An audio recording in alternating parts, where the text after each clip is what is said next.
Hello guys, it's Marvin. Welcome to my vlog, and for today's video, I am going to answer all your inquiries in regards with the visa application I am applying at the moment. Yes guys, I am now applying for my FLRM, which is called the Further Leave to Remain in the category of marriage. I came here in the UK with my standard partner visa that allows me to stay in the UK for 2 years and 9 months. And now I have to renew it before it expires.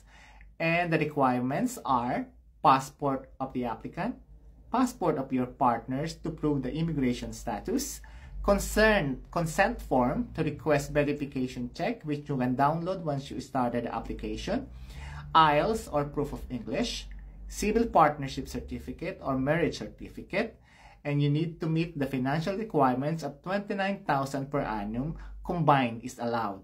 You can prove them by giving your payslip of the applicant, which requires 12 months, payslip of the partner, employment contract for both, bank statement for both, employment certificate for both.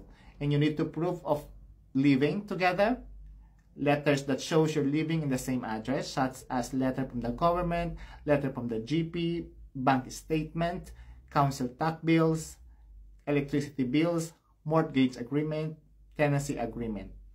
That's all. I hope it helps. Thank you.